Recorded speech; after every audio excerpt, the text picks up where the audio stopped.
melepas, ya menarik dan melepas, dan kita nggak perlu biaya energi tinggi karena kita bisa setting itu di kondisi mild condition, kondisi suhu yang nggak terlalu tinggi. Jadi biaya energinya kan industri ini biaya energi yang mahal. Ya misalnya solvent harus kita recycle, itu kan biaya energi. Tapi dengan teknik absorben yang sederhana tapi tingkat nano, dan ini masalah ikatan kimia tentu ya. Ikatan kimia yang kita mainkan di sini itu gampang untuk men-setting sesuatu produk sediaan yang kaya tokols atau kaya karoten atau kaya apa, terserah. Itu sangat mudah dikerjakan, kita sudah kuasai itu. Oke, saya lanjutkan. Ini yang terjadi di Afrika, Bapak Ibu sekalian, adik-adik sekalian, para mahasiswa. Ya, di Afrika orangnya sehat-sehat, kuat-kuat gitu. Gara-gara konsumsinya yang seperti ini, walaupun secara higienis ini nggak higienis tuh, diinjak-injak tuh minyak tuh, tapi jadi makanan gitu. Tapi komponen di dalamnya memang komponen yang masih retain, bioaktif komponennya masih retain begitu bagus, begitu tinggi, ya sehingga membuat mereka punya viabilitas tubuh sangat baik. Ya, ini nggak ada yang pakai kacamata nih yang saya perhatikan ketika saya di Nigeria, itu nggak ada yang pakai kacamata, jarang lah, sangat jarang. Ya. Nah, Indonesia beda dengan Afrika. Kita menggunakan teknologi Barat, ya teknologi Eropa dalam merekayasa dan menghasilkan produk, dan memang arahnya ke pangan. Makanya ini gambar Rotterdam. Ya, saya pernah ke Rotterdam untuk di training dalam analytical compound gitu yang menjadi pencemar. Nah, Rotterdam ini menjadi hub daripada industri daripada minyak sawit di Eropa yang nanti dia disebar ke berbagai tempat, baik ke utara maupun bahkan sampai ke Afrika. Saat ini sampai ke Mesir masih lewat Rotterdam juga gitu pasarnya. Nah, Unilever misalnya, ini saya buka merek saja langsung. Unilever memang ada di Inggris, tetapi di Belanda itu Unilever juga sangat kuat, besar sekali, bahkan lebih besar daripada yang di Inggris. Ya, dan kita tahu Unilever menguasai dunia dalam beragam produk-produk personal cares, ya, sabun, sampo, alat bahan-bahan pembersih, hampir segala macam produk yang digunakan oleh ibu-ibu di rumah itu ada kaitannya dengan Unilever gitu. Dan di Indonesia kita punya satu pabrik Unilever di Semangke di Sumatera Utara. Ya.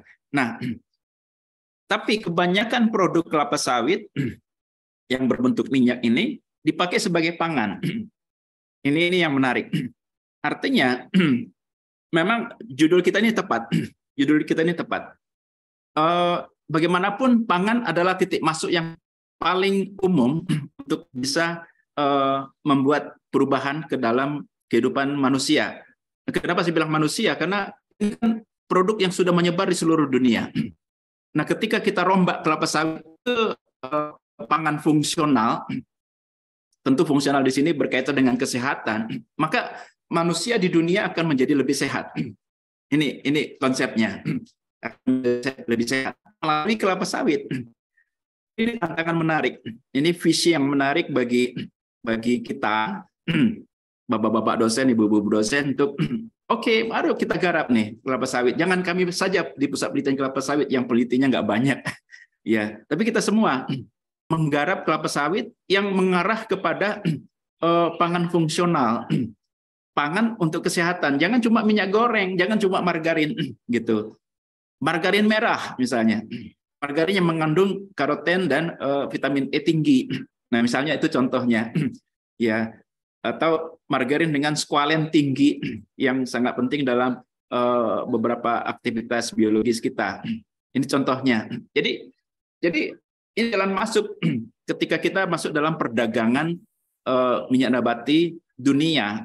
Kelapa sawit itu punya potensi sangat besar untuk merubah status kesehatan manusia. Termasuk di Indonesia yang kita masih punya banyak stunting, diabetes, penyakit jantung, koroner, ya, CVD, dan beragam penyakit degeneratif lainnya yang secara kesehatan itu dapat diatasi dengan asupan yang seimbang, bahan-bahan yang berasal dari biokompon, bioaktif kompon, ya, senyawa nutrien bernilai tambah tinggi dalam kesehatan kita.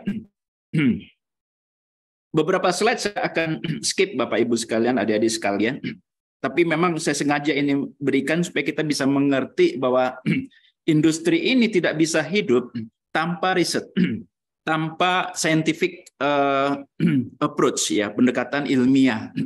Sejak dari awal masuk ke Indonesia tahun 1848, Dr. Prince membawanya ke Kebun Raya Bogor, itu dalam konteks riset, Bapak Ibu sekalian. Dia ahli botani, jadi dia uji coba tanaman di negara kolonial Indonesia, di negara jajahan Belanda. Karena Belanda nggak punya negara jajahan di Afrika, maka dia taruhnya di Indonesia. Nah, kita beruntung, Indonesia ini kaya dengan kondisi agroklimatnya sangat lengkap, ya, lembab, kemudian curah hujan tinggi, bagus, ya, sangat cocok untuk tumbuhnya kelapa sawit. Selain tanahnya juga memang subur, kita ada di daerah Khatulistiwa dengan sinar matahari yang begitu bagus, ya, intensitasnya, terutama di Sumatera bagian timur utara itu hujan itu biasanya di sore ke malam, matahari itu di siang, pagi sampai siang itu matahari, ya, jadi komplit nih, Pak. Makanya kelapa sawit itu mulai ditumbuhkan secara komersial di Sumatera bagian timur, di Aceh dan di Sumatera Utara. Ya, walaupun di kemudian hari bergeser ke bagian timur di Riau, Jambi, sampai ke Bengkulu, Sumatera Selatan dan Bengkulu, Lampung, lalu bergeser ke Kalimantan karena semakin sedikit lahan. Jadi riset ini menjadi penting. Ya, bahkan ketika muncul kebun pertama di tahun 1911, ini saya berikan highlight di 1911 ini, ya, ini 1911 berdirinya 2 kebun di Pulau Raja dan Seiliput, dan juga 1 di Deli Muda, semuanya di Sumatera bagian timur, bagian utara, ya, utara maupun Aceh. 5 tahun kemudian mereka membangun lembaga risetnya, Bapak Ibu sekalian. Persatuan Pekebun-pekebun Karet waktu itu mendirikan APA APROS. Itulah kami, Pusat Penelitian Kelapa Sawit. Punya swasta nih, Pak, awalnya. Tapi karena banyak perusahaan Belanda, setelah kemerdekaan, maka semua perusahaan Belanda menjadi nasionalisasi. Makanya logo kami di atas adalah BUMN, Bapak, ya, BUMN Indonesia. Kami adalah bagian daripada PTPN 3 Holding, Perkebunan Nusantara. Ya, PPKS ada di bawah PT Riset Perkebunan Nusantara. Baik. Nah, jadi peran dari riset itu sangat penting. Peran daripada scientific approach dalam mendukung kelapa sawit itu sangat penting sampai sekarang. Makanya kami berharap Universitas Jambi pun bisa existing di dalam berkelapa sawitan Indonesia. Saya mengenal misalnya yang juga ada di Tadolako yang banyak kerja di Jambi untuk aspek lingkungan. Ya, itu sangat terkenal di forum internasional dalam aspek lingkungan. Tulisan-tulisannya dan hasil-hasil risetnya yang memang internasional. Ya, ini penting sekali. Saya skip beberapa slide. yang ini menunjukkan bahwa perkembangan kelapa sawit Indonesia itu sebenarnya nggak gampang, banyak tahap yang harus diselesaikan, tetapi semakin lama semakin kuat. Nah, ini nggak akan bisa berhenti sampai di situ, tapi harus ada development, termasuk dalam produk akhirnya, Bapak Ibu sekalian. Kita akan masuk ke industri 4.0, kita akan merespon kebutuhan dunia akan kesehatan dan sebagainya, maka kelapa sawit harus masuk ke sana. Makanya judul kita ini sangat tepat, ya. Dan ini adalah rantai pasok industri kelapa sawit dari kebun yang menghasilkan tandan buah segar. Di PKS, pabrik kelapa sawit itu diolah menjadi crude palm oil, CPO, dan palm kernel. Lalu palm kernel ini nanti di crushing di pabrik minyak inti sawit menjadi minyak inti sawit dan bumbu inti, dan dua minyak dihasilkan, di mana dua minyak tadi masuk ke dalam kelompok pangan maupun non pangan, ya. Nah, sebagai contoh ini ada di atas gambar ini adalah coklat. Coklat yang beredar di Indonesia saat ini mayoritas dari minyak inti sawit, bukan dari kakao. Lemaknya ya Bapak Ibu sekalian, adik-adik sekalian. Jadi saya sebut saja merek. Makan Silver Queen itu makan inti sawit, bukan makan lemak kakao. Tapi kalau Cadbury memang sudah dia mempertahankan lemak kakao yang cukup besar di Cadbury misalnya. Jadi di Indonesia secara umum coklat, produk coklatan itu sudah disubstitusi oleh sawit. Sementara yang coklat aslinya dikirim ke Eropa karena memang suhu udara di sana cocok dengan coklat yang kakao gitu. Ya, ini satu contoh. Nah, minyak inti sawit itu lebih banyak di produk non pangan, termasuk di dalamnya sabun deterjen, sampo, emulsifier, dan juga kosmetik dan sebagainya. Ya, sementara produk pangan itu dari crude palm oil yang nanti di-refine menghasilkan beragam produk, lalu tinggal diracik saja. Mau jadi minyak goreng, oke. Mau jadi margarin, oke. Mau jadi confectionery fat atau creamer, silahkan. Tinggal diatur. Ini gambaran industri awal yang dimiliki oleh Indonesia dari PKS dan seterusnya. Saya skip beberapa slide, maaf. Ya, tapi ini menjadi bahan pembelajaran adik-adik sekalian, melihat progres industri kita itu nggak gampang, perlu waktu untuk establish, terbangun dengan baik, dan menjadi industri yang kokoh secara nasional. Dan kenapa kita harus masuk ke functional food atau pangan fungsional? Kenapa kita harus masuk ke pharmaceutical, nutraceutical? Ini bicara nilai tambah. Nilai tambahnya di pasar itu sangat tinggi. Kosmetik ingredient pharmaceutical kan mahal, nutraceutical mahal. Contoh minyak merah yang kami produksi masuk ke pabrik farmasi kosmetik itu 1 kilo kita jual 150.000, adik-adik sekalian, para mahasiswa. 150.000, sementara CPO di pasaran itu cuma 11.000, 12.000, 13.000, 10 kali lipat gitu. Hanya dengan mempertahankan komponen minor loh. Hanya mempertahankan komponen minor, nilai tambahnya sudah 5 kali lipat, 10 kali lipat. Apalagi kalau nanti menjadi produknya pharmaceutical atau nutraceutical, misalnya kosmetik untuk anti-aging. Ya, kami punya produk Guinensis yang cocok untuk perawatan kulit supaya tidak menjadi cepat mengkerut wajah kita. Pakai itu terbukti bagus, ya, anti-aging, anti penuaan kulit, ya, dengan kombinasi antara vitamin E di dalamnya maupun squalene maupun karotenoid. Jadi ini dimain di 3 layer dari lapisan kulit kita. Jadi bekerja totalitas dalam meremajakan kulit. Makanya sangat cocok ini untuk orang Indonesia berbasis kelapa sawit. Karena di kelapa sawitnya tersedia lengkap komponen perawatan kulit, bioaktif komponnya. dibanding kalau kita jualan minyak goreng. Minyak goreng itu di sini olein, Bapak Ibu sekalian, saudara-saudara sekalian. Olein berapalah harga olein? Paling mahal 20.000 kan, minyak goreng yang dari pasaran. Kalau yang curah, ya, kalau yang bermerek bisa 25.000.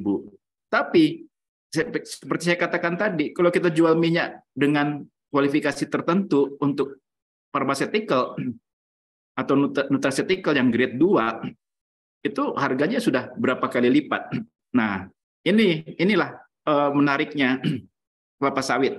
Kalau bisa kita garap lebih lanjut sebagai food ingredients untuk pangan fungsional maupun sebagai nutraceutical atau sebagai pharmaceutical.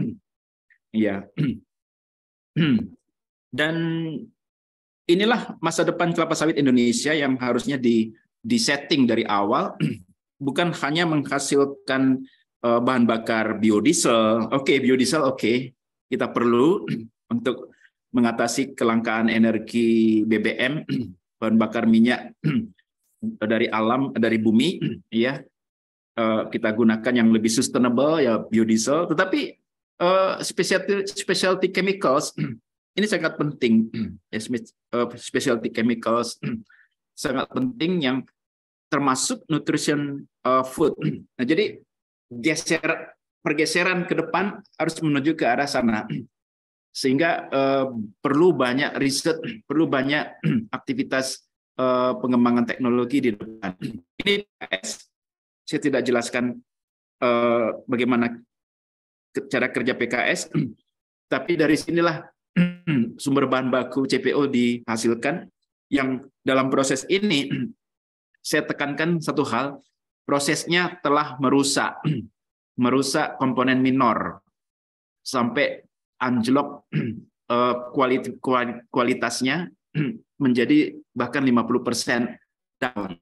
Jadi kalau misalnya karetonatnya di naturalnya 100%, maka begitu keluar CPO itu sudah rusak dia. Rusak, nggak bisa lagi dimanfaatkan sebagai bahan baku kosmetik dengan gampang, atau bahan baku functional food dengan gampang. Maka harus ada modifikasi di proses produksi PKS modern ini di depan.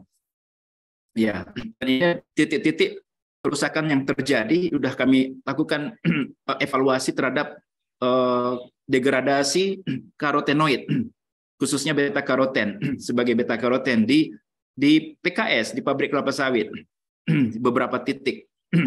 Jadi kita tahu bagaimana memitigasi supaya bisa misalnya meretain 90% aktivitas biologis daripada karotenoid yang ada di buah awal. Itu penting sekali.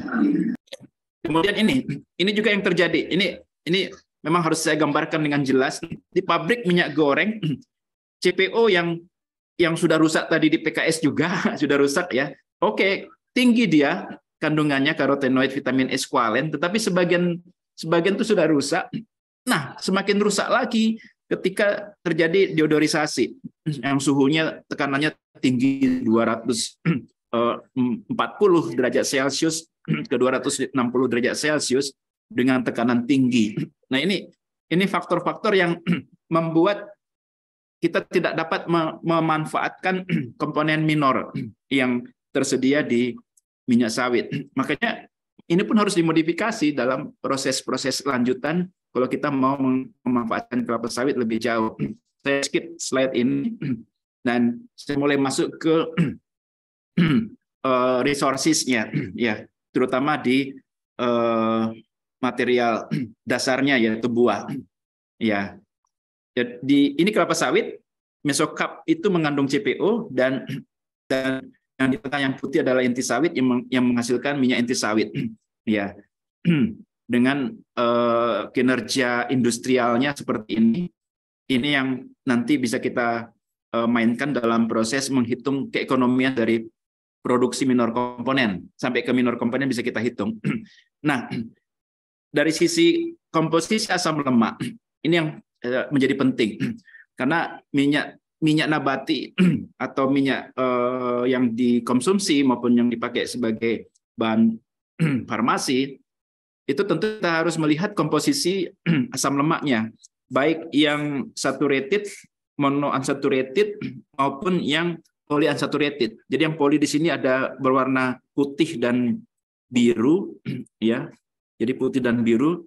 Kemudian yang merah ini yang monosaturated. Jadi hanya mempunyai satu ikatan rangkap, kira-kira demikian. Kemudian yang saturate fatty acid, saturate oil and fat.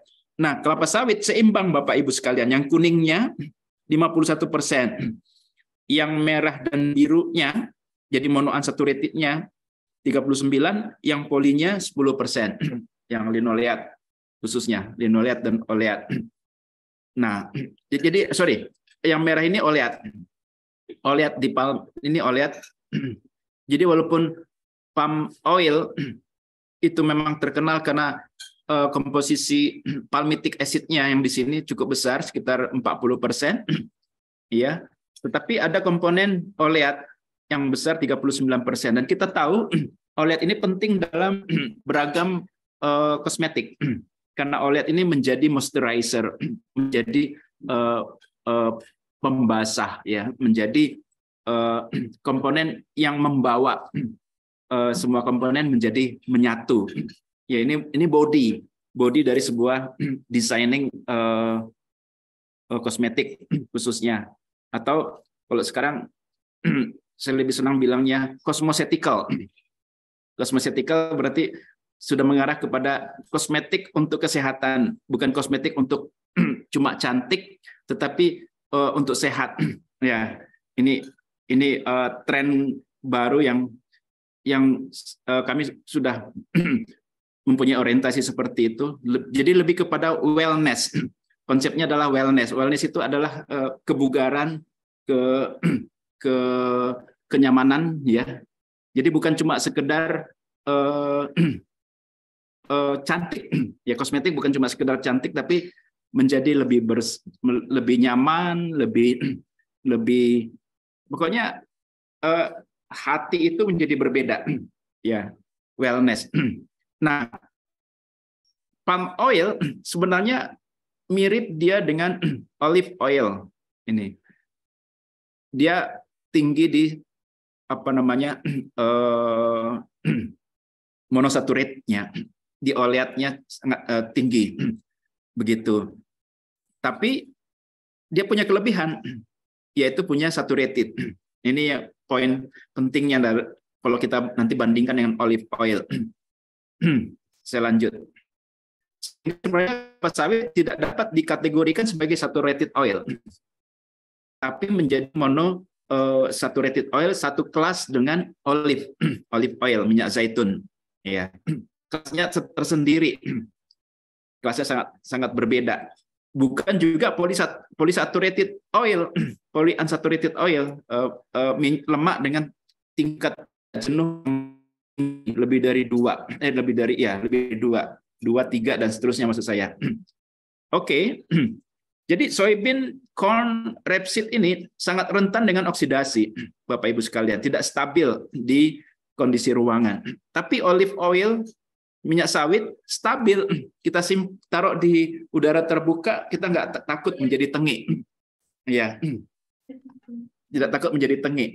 Tapi soybean, jagung, rapeseed gitu ya, sunflower, jangan coba-coba. Terpaksa minyak gorengnya ditambah antioksidan dan kimia, Bapak Ibu sekalian. Makanya nggak sehat sebenarnya mengkonsumsi minyak goreng yang ini, karena kita pakai chemical antioksidan untuk membuat dia stabil, disimpan di pada saat penjualan. Sorry, ada yang bertanya? Oh, nggak ada ya. Pak Moderator, mau diselingi dengan tanya jawab? Boleh kalau mau diselingi.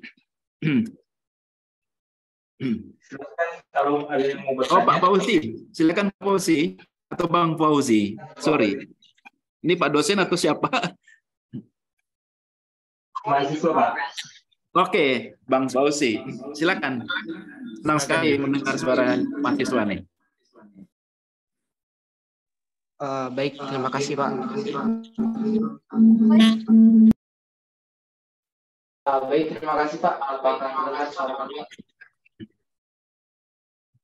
Oke, ini Pak sebagai pengantar yang ingin kami tahu dalam minyak kelapa sawit itu kan sebelum dia di pangan harusnya itu ada senyawa berbahaya yang masih terkandung di dalam minyak kelapa sawit ya contohnya seperti kayak monofluoropropandiol yang jadi Maaf kurang jelas suaranya Pak Bang Fauzi.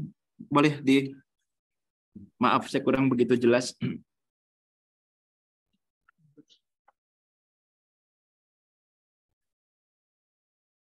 Masih mute Bang Fauzi. Ya. halo. Oke. Ya, oke, lebih jelas ini. Ya. Baik. Jadi begini Pak, sebagai pengantar tadi saya sampaikan bahwasanya kalau minyak kelapa sawit ini kan biasanya sebelum diolah menjadi bahan pangan fungsional itu masih ada kandungan senyawa yang masih berbahaya yang menyebabkan kanker seperti monokloropropiondiol atau MCPDE. Tadi Bapak sudah menyebutkan dalam bidang nano ya, nanoteknologi, bahwasanya bisa menjadi agen penyerap senyawa komponen organik. Nah, karena harusnya gitu Pak untuk menarik senyawa komponen organik yang berbahaya yang nanti minyak kelapa sawit ini bisa dikonsumsi dan aman dikonsumsi sama halayak umum. Itu mungkin pertanyaan saya. Pertanyaan saya yang kedua, Bapak sempat mengatakan bahwa di dalam proses deodorization kan bahwasanya kalau dalam proses ini kadar karoten dalam minyak kelapa sawit itu bisa menyebabkan penurunan. Nah, jadi caranya gimana ya Pak untuk supaya kita memanipulasi agar senyawa kandungan karoten ini tetap ada, karena kan yang kami tahu itu kandungan karoten itu sangat baik gitu untuk tubuh. Jadi gimana cara manipulasinya kita masih tetap memakai proses deodorization ini, tapi kadar karoten itu masih ada gitu. Oke. Mungkin itu Pak. Dua aja ya. Oke. Baik. Terima kasih. Tadi pertanyaannya bagus itu tentang MCPD dan GE ya, monokloropropiondiol ester dan glisidil ester.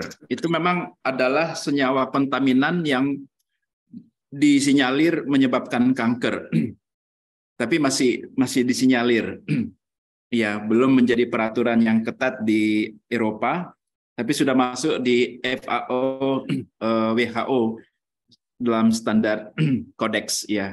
Dan kita sudah mulai adopsi di Indonesia. Bertepatan saya juga ikut dalam tim di Kementerian Kesehatan dalam merancang peraturannya dan panduannya.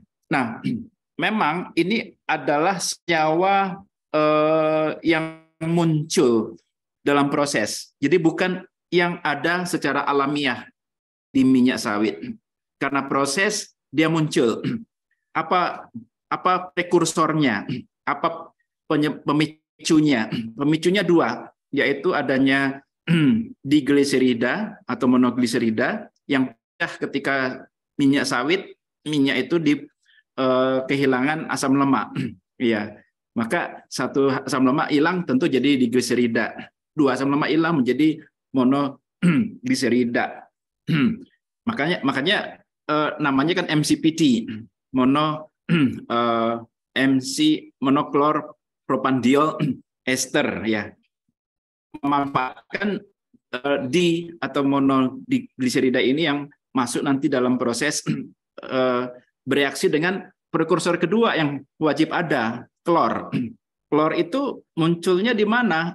Ya di kebun nggak ada semuanya klor yang terikut, karena walaupun pupuk KCL dipakai, pupuk yang ada CL-nya dipakai, tapi dia nggak didepositkan dengan khusus di minyak.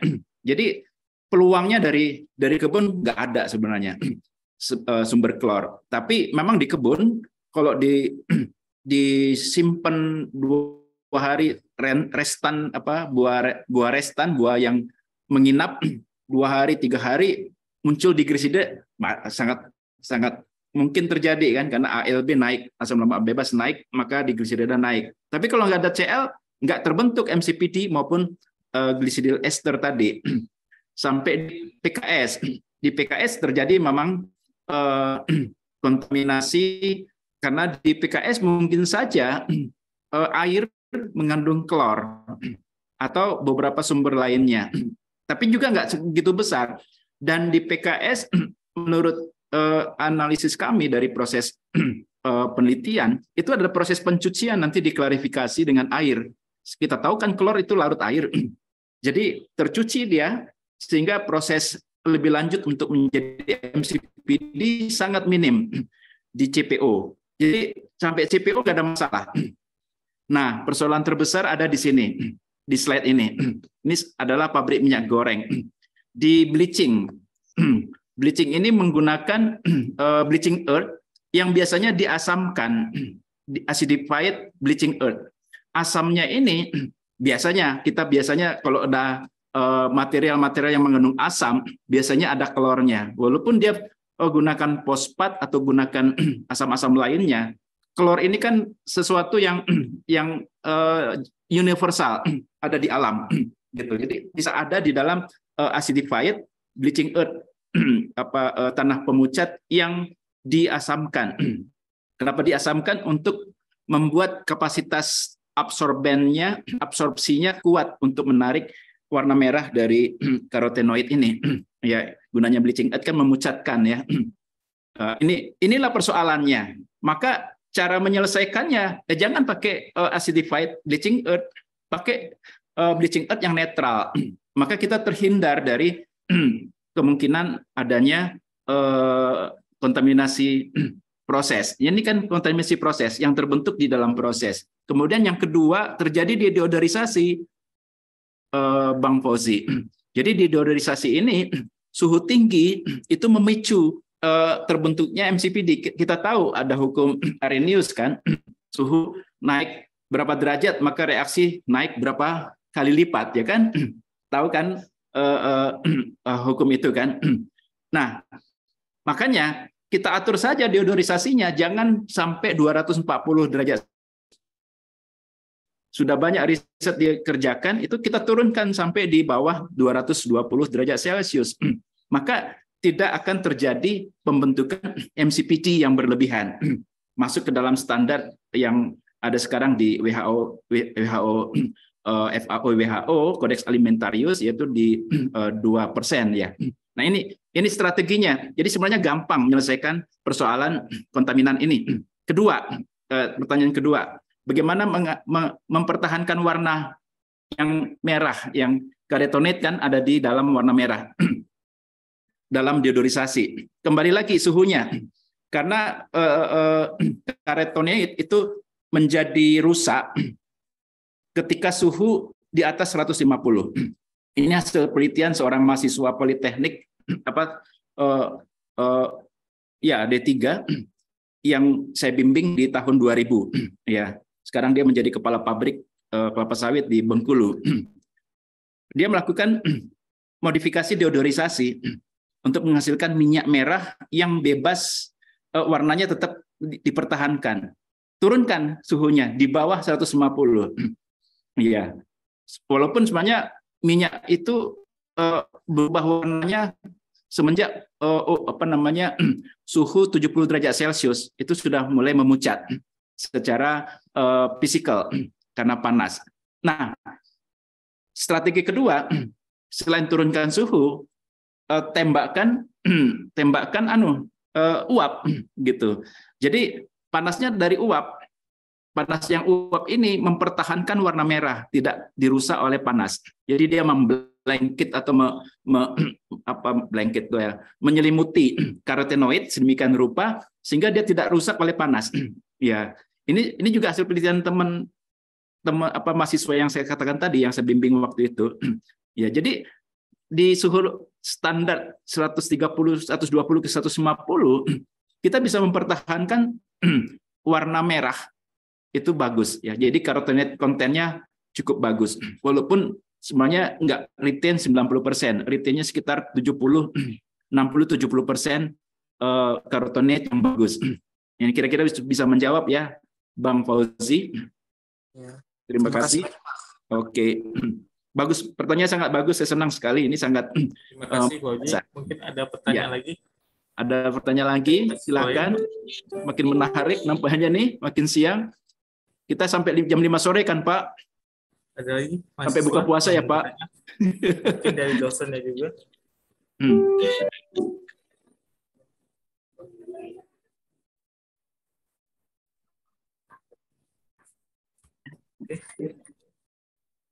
Ada lagi yang mau bertanya?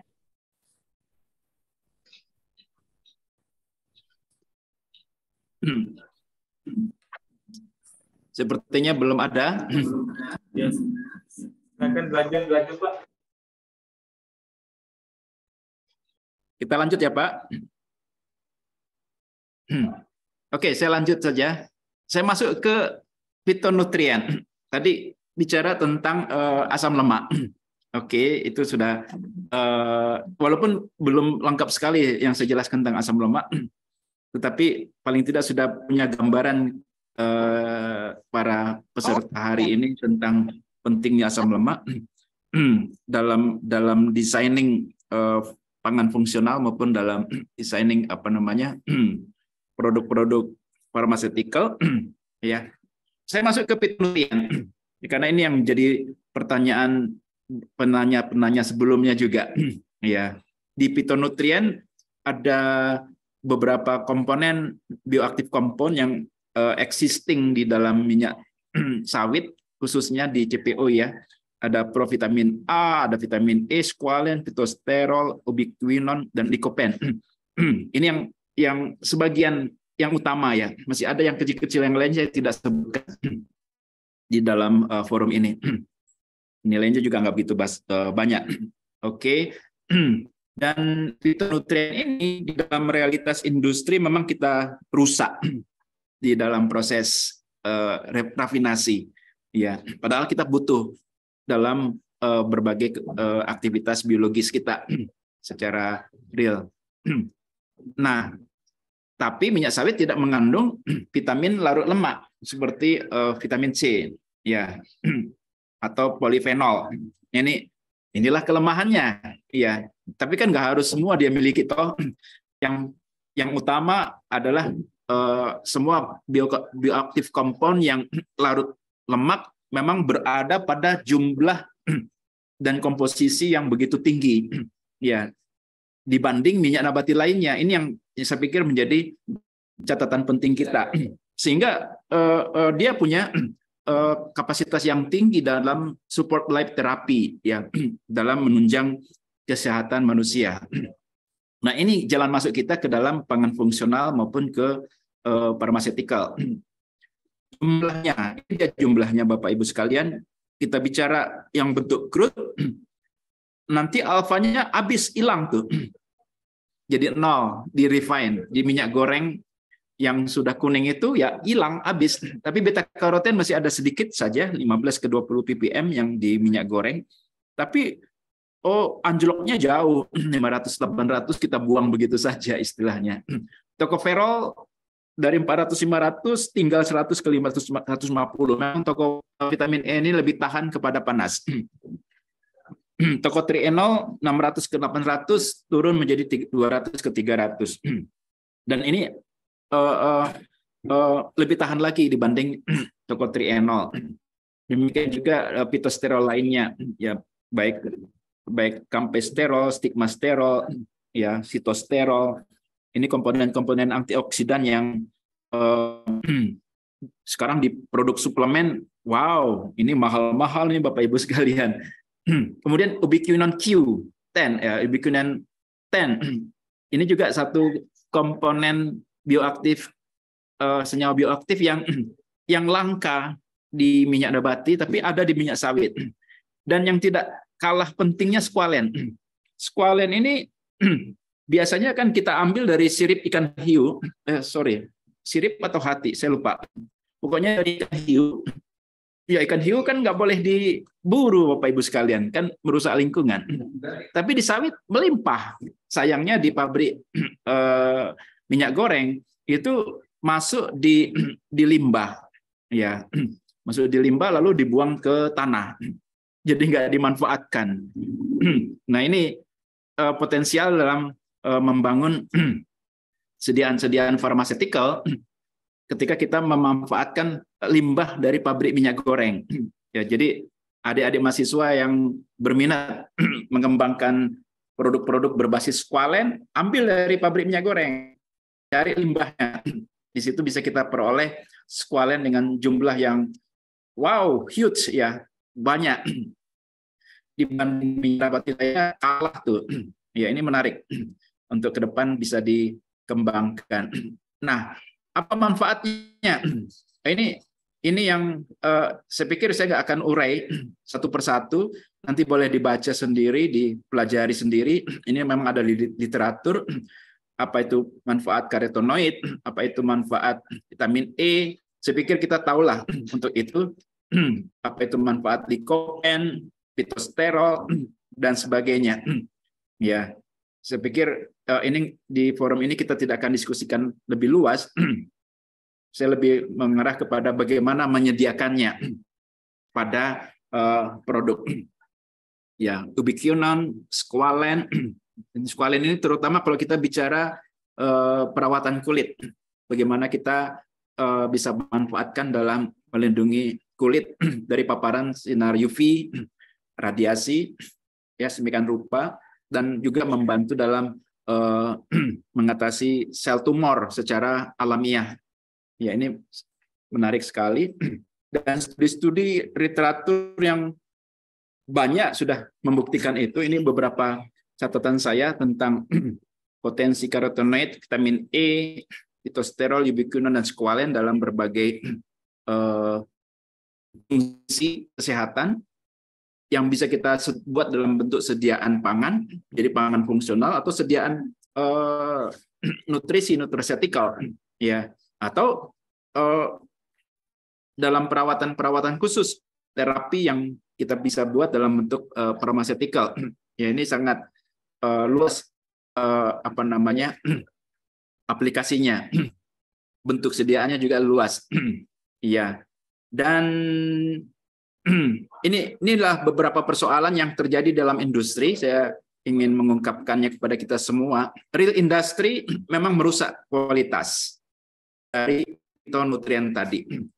Ya, terutama eksposur ke suhu tinggi, baik di pabrik kelapa sawit maupun di pabrik minyak goreng. Makanya ketika kita membuat sediaan minyaknya, itu perlu alat yang khusus. Alat yang sederhana saja, kita rebus saja di rebusan kukusan yang bisa dipakai ibu rumah tangga, gitu ya. Jadi dia di bawah 100 derajat Celcius, kita kukus buah sawit, lalu kita pipil buahnya, lalu kita peras secara manual. Misalnya kalau kita mau memperoleh minyak dengan kualifikasi retensi kualitas yang seperti aslinya sebagai buah, ya. Jadi kalau mau preparation material dalam pembuatan produk-produk pharmaceutical atau pangan fungsional, lakukan aja secara sederhana seperti itu. Ambil buahnya dari kebun, lalu proses manual dengan panas yang berat. Panas kukusan kan di bawahnya air, jadi uap, jadi tidak merusak karotenoid. Kita bisa retain karotenoid itu di atas 90%, saudara-saudara sekalian. Ini yang menurut pengalaman kami. Juga squalene, juga vitamin E. Apalagi vitamin E, kita tahu vitamin E sangat kuat terhadap panas. Iya, ini yang menarik dalam desain. Tapi nggak bisa kita peroleh dari pabrik PKS misalnya untuk CPO-nya atau pabrik minyak goreng. Kecuali kalau kita mau mengambil squalene. Squalene bisa ambil dari pabrik minyak goreng, dari fatty acid distilat, ya, dari proses deodorisasi ada asam lemak yang biasanya dijual menjadi sabun, menjadi sabun batang, jadi yang murahan-murahan. Nah, kenapa nggak adik-adik mahasiswa bikin penelitian memanfaatkan squalene ini menjadi sediaan pharmaceutical atau sediaan pangan fungsional yang menarik di depan ya. Tadi cerita bagaimana kami melakukan proses ekstraksi dari komponen minor, misalnya karoten, ya, dengan teknologi yang disebut sulfolytic methylation, ya, ini boleh nanti dipelajari sampai ke skala pilot dengan hasilnya bagaimana ya, sudah ditunjukkan di sini hasilnya, ya. Tapi kami tidak sarankan ini lagi balik ke dalam industri, ya. Kami lebih senang gunakan teknologi sederhana saja, tetap retain di dalam minyak, sehingga aktivitas biologis daripada komponen minor tadi betul-betul bagus, ya. Dan memang kami sudah uji sebenarnya secara toksikologi material yang ada di minyak sawit itu bagus ya, tidak punya dampak toksik yang jelek bagi manusia. Ini di hewan percobaan sudah dibuktikan sampai 3.162 mg per kilogram body weight misalnya karotenoid. Tikus percobaan, tikus putih ini kita buka organ dalamnya masih normal, Pak, Bapak Ibu, adik-adik sekalian, tidak ada masalah dengan organnya, tidak terjadi kerusakan organ, hanya perubahan warna saja karena memang karotenoid itu didepositkan di dalam tubuh, kapan dibutuhkan baru diambil untuk dipecah menjadi asam lemak. Ini cara menyiapkan semi virgin crude palm oil untuk sediaan pangan fungsional atau pharmaceutical. Saya ingin men-sharingkan ini kepada kita, dapat dikerjakan di laboratorium dengan sederhana, ya. Barangkali saya bisa tunjukkan hasil-hasilnya. Jadi saya tadi sudah katakan tinggal direbus buahnya, kemudian dipipil, kemudian di hidrolik press minyaknya, kemudian kita tinggal saring kalau mau ambil yang oleinnya. Ini contoh pengolahan memisahkan padat dengan cair, tinggal kita biarkan di suhu ruang AC, misalnya kita nanti dapat olein yang di atas dan stearin yang di bawah. Yang stearinnya tetap kita pakai untuk misalnya margarin merah, ya. Yang di atasnya olein bisa kita pakai untuk sediaan-sediaan padat, cair, termasuk misalnya sabun muka cair misalnya, yang kualitasnya sangat bagus. Oke. Ini beberapa hasil riset tentang pemanfaatan dan pengujiannya pada hewan percobaan, dan ini pada manusia juga kita coba. Jadi ada studi klinis, ada praklinis, ada studi klinis bagaimana di dalam plasma retinol itu dilepas dari kalau kita misalnya punya minyak merah seperti ini, kita kapsulisasi, bagaimana dia disimpan dan dilepas. Ini dia gambarannya. Kemudian bagaimana ini menurunkan HDL dan LDL di darah, ya. Jadi ini adalah sebuah produk yang berkapasitas, red palm oil ini, minyak merah ini berkapasitas untuk menstabilisasi keseimbangan LDL dan HDL di dalam darah kita. Kolesterol yang bagus dan kolesterol yang jelek, LDL dan HDL kan harus ada dalam komposisi tertentu. Nah, sawit, minyak merahnya itu bisa menstabilisasi. Bahkan ketika kita uji coba pada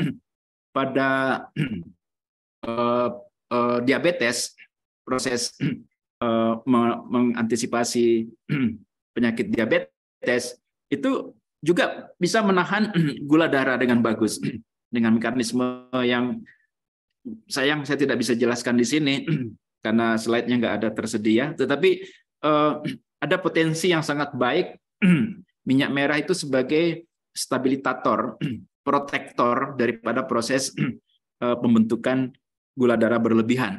Ya, oke. Kami juga ketika masa COVID mencoba melihat potensi daripada minyak inti sawit sebagai imunomodulator yang memodulasi proses daya imun dari manusia.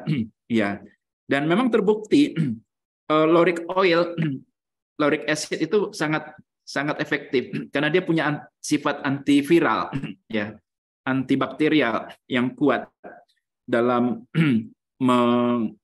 melisis ya membran daripada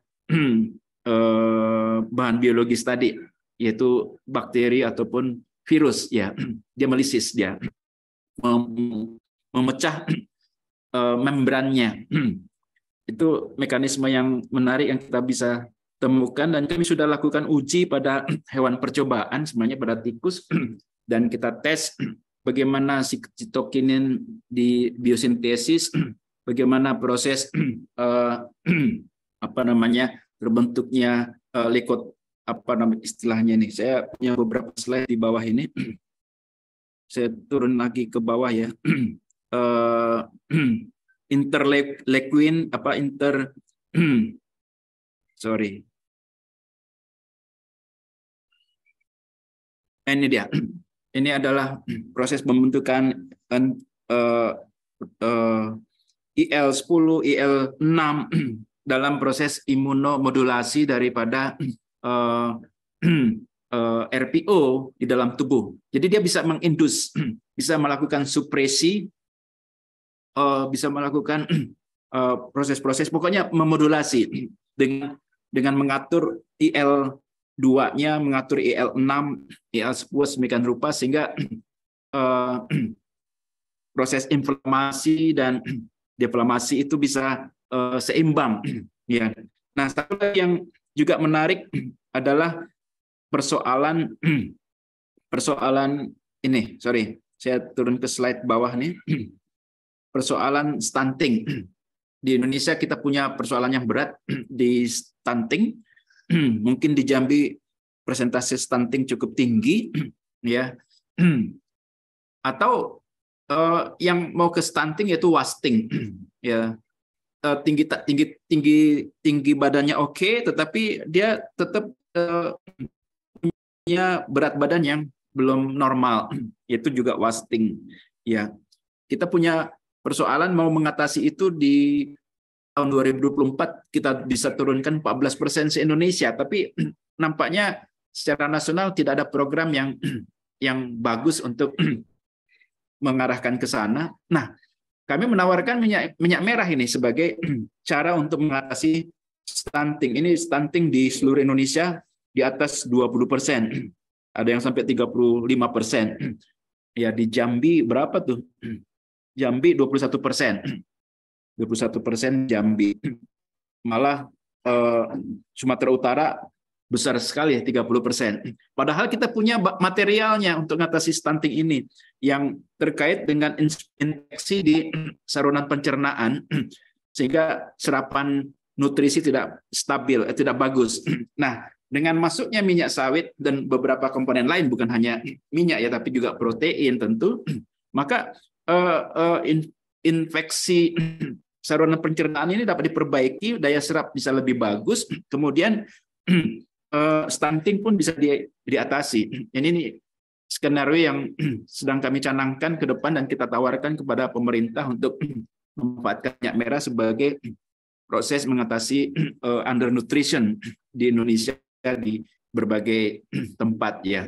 Ini menarik teman-teman mahasiswa untuk melakukan studi-studi kecil sediaan pangan, misalnya menjadi seperti emulsi, minyak emulsi dari minyak sawit. Ini di bawah ini ada gambar minyak emulsi dari sawit yang diasupkan kepada anak-anak dengan sajian 500 gram, ya. Maka itu dapat mengatasi ke depan masalah stunting dan wasting di Indonesia, ya. Juga untuk ibu hamil misalnya, dan lain-lain. Jadi sediaan pangan, ya pangan fungsional itu dapat kita kerjakan dalam berbagai bentuk, diantaranya dalam bentuk emosi seperti ini. Oke, saya pikir itu yang bisa saya ceritakan, karena ini waktu kita sudah 2 jam juga ya diskusi presentasi. Satu lagi yang cukup menarik, tadi saya sudah sudah menyebutkan tentang Alzheimer dan Parkinson. Di sini tocotrienol menjadi komponen penting dalam neuroprotektif ya. Ini juga belum banyak diteliti di Indonesia. Silakan kalau para dosen dan mahasiswa mau teliti ini sesuatu yang masa depan ini, masa depan. Karena Indonesia memang punya modus demografi, tetapi kita harus siapkan di tahun 2040-an ke atas akan lebih banyak orang yang lansia daripada yang muda. Karena kecenderungan sekarang anak muda mempunyai anak setelah menikah itu 1, bahkan tidak punya anak, gitu, menikah tertunda dan sebagainya. Iya, ini beberapa produk yang kita hasilkan yang menggunakan, jadi ada margarin merah yang memang kita pertahankan karotenoidnya cukup tinggi di dalamnya, ya, atau bolu gulung merah, ya, yang menggunakan shortening merah misalnya, atau produk-produk pangan lainnya. Kemudian ini adalah produk skincare dan sampai ke hair care yang menarik untuk kita kembangkan ke depan dari sawit untuk wellness. Ya, saya lebih senang mengatakannya wellness. Cosmeceutical. Istilah kami di sini cosmeceutical. Bukan hanya sebagai kosmetik, tetapi juga sebagai pembuat kondisi lebih baik lagi dari sisi kesehatan. Oke, saya pikir itu yang bisa saya sampaikan sebagai kesimpulan. Let's use palm oil because palm oil supports human healthiness. Then by consuming palm oil, you will be healthier. Oke, terima kasih. Saya serahkan kepada moderator untuk kalau masih ada diskusi lebih lanjut. Terima kasih.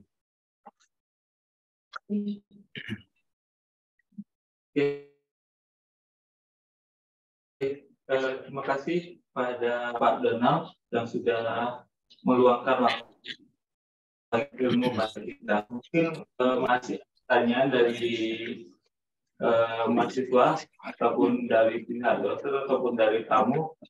Silakan Julius yang raise hand, Julius Alvin.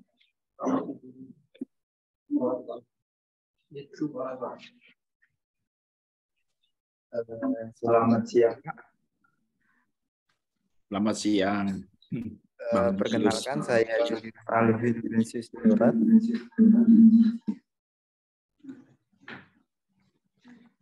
Saya merupakan mahasiswa kimia dari Prodi Kimia. Tadi kan dari Bapak yang paparkan banyak sekali manfaat yang ada pada minyak kelapa sawit ini. Nah, dari sekian banyak manfaatnya tadi dan kandungan senyawanya tadi, menurut Bapak apa saja kendala yang menjadi kendala dalam di Indonesia ini untuk memanfaatkan dari kandungan-kandungan senyawa yang ada pada minyak kelapa sawit tadi, Pak?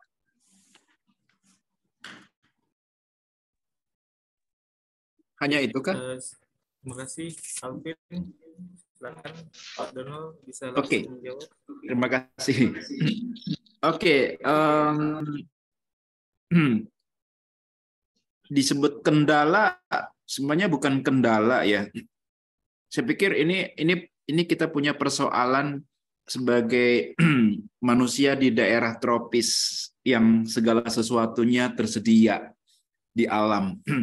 Sehingga kita cenderung lebih malas menggunakan bahan-bahan atau melakukan modifikasi-modifikasi untuk memanfaatkan secara optimal material yang tersedia di alam.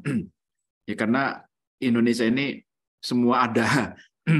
Jadi kita malas, nggak seperti di negara di luar, mereka punya keterbatasan sumber daya sehingga mereka melakukan beberapa modifikasi untuk memanfaatkan. Misalnya tadi Alzheimer. Alzheimer menggunakan tocotrienol. Itu sudah mulai dikerjakan di beberapa negara. Nah, untuk case minyak merah ya. Ini satu kendala yang penting adalah, nah ini baru kendala, masalah taste atau masalah rasa. Karena di pabrik minyak goreng memang rafinasi itu telah mengeluarkan komponen gum secara efektif, bagus, sehingga tidak pengaruh ke lidah dan tenggorokan. Semua minyak itu bisa mengalir dengan enak melewati rongga mulut, ya. Tetapi ketika kita konsumsi minyak merah itu masih ada rasa mentah. Kita akan temukan juga bau, ya, karena deodorisasi di pabrik minyak goreng memang bagus sekali, suhunya sangat tinggi. Tapi di proses yang kami lakukan, misalnya di PPKS, kita kan gunakan mild condition, suhu 100 derajat Celcius untuk deodorisasi atau untuk perebusan atau macam-macam, ya, semua kondisi mild, sehingga komponen volatile yang kurang menyenangkan, odor itu belum tuntas keluar. Makanya kami biasanya gunakan strategi kita simpan dia di kondisi ruangan ber-AC beberapa hari, kondisi terbuka, sehingga material itu bisa diserap oleh sirkulasi udara, dan ini menolong menghilangkan odor, ya. Nah, inilah kendala kita di Indonesia. Walaupun sebenarnya sama seperti orang di Afrika, mereka makan menggunakan CPO itu udah biasa. Kalau kita begitu makan pakai CPO, menggoreng pakai CPO, pasti muntah. Karena gimana ya, di mulut itu nggak enak. Nah, inilah yang dimaksud perlu ada rekayasa sosial dikerjakan. Dan ini memang bukan bagian kita, orang-orang teknis. Ini bagian dari ilmu antropologi, ilmu sosial untuk mendidik masyarakat menggunakan produk bernilai nutrisi tinggi, walaupun dari sisi rasa perlu penyesuaian. Ya, itu saja saya pikir tantangan yang ada. Kalau tantangan industrial nggak ada tuh, malahan kalau pabrik minyak goreng minimum economic of scale-nya itu kan 1.000 ton per day. Ini nggak perlu 1.000 ton per day untuk menghasilkan minyak yang bernutrisi tinggi, yang nanti bisa kita geser ke pangan fungsional atau ke pharmaceutical. Jadi secara industrial nggak ada kendala sebenarnya. Ya, malah bikin minyak goreng yang menjadi kendala gitu. Harus modalnya besar, 350 M sampai 1 triliun uang baru bisa membuat pabrik minyak goreng atau pabrik oleochemical itu perlu 1,5 triliun ke 2 triliun untuk bisa bangun pabrik yang ekonomis. Tapi kalau kita bicara penyediaan material yang seperti saya ceritakan ini bisa kita lakukan pada skala UKM. Nah, ini tantangan menarik sebenarnya bagi para dosen dan mahasiswa, bagaimana menghadirkan IKM di daerah, sehingga di daerah kita nggak perlu lagi tergantung kepada perusahaan multinasional company seperti Unilever lah, atau nggak perlu saya sebut lagi yang lain-lain ya.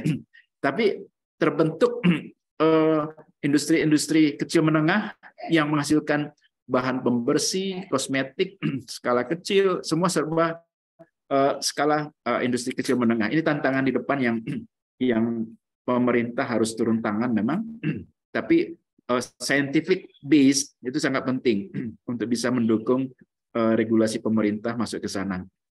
Saya pikir itu, Pak, bisa saya jelaskan kepada Pak Julius tadi, Bang Julius ya. Oke, sudah jelas Bang Julius.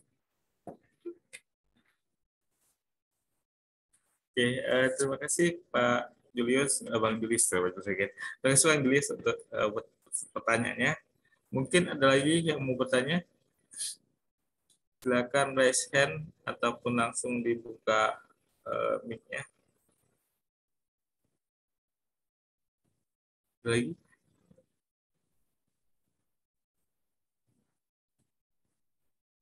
Mungkin masih?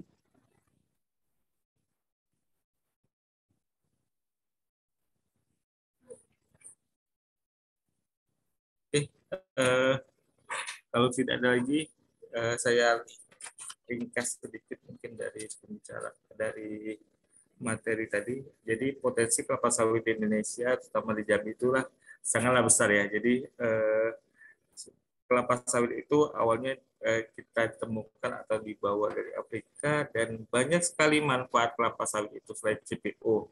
Nilai tambah CPO itu banyak sekali, seperti salah satunya adalah red palm oil yang jika kita pertahankan komponen minor ya, apalagi dijadikan produk sebagai perawatan kulit dan sebagainya ataupun anti aging yang bisa dan bisa berkali-kali lipat jika harganya jika kita jadikan sebagai food ingredient tersebut. Mungkin itu aja ringkasan dari saya. Jadi banyak sekali manfaat dari produk sawit yang bisa kita kembangkan, kita olah lagi supaya berinovasi lagi untuk masa depan. Oke, selanjutnya bisa apa lagi? Penyerahan sertifikat ya. Oke, mungkin selanjutnya balik lagi ke MC atau langsung ya, boleh. Silakan. Langsung. Sertifikat mana? Oke, mungkin selanjutnya untuk penyerahan sertifikat secara simbolis ya Pak dari Fakultas Sains dan Teknologi Universitas Jambi kepada Bapak Dr. Insinyur Donald Siahaan, MSc.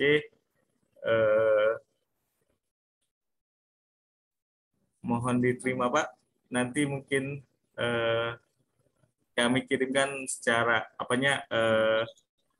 hard copy-nya nanti ke PPKS langsung seperti itu Pak. Siap, diterima. Untuk di screenshot. Oke, sudah.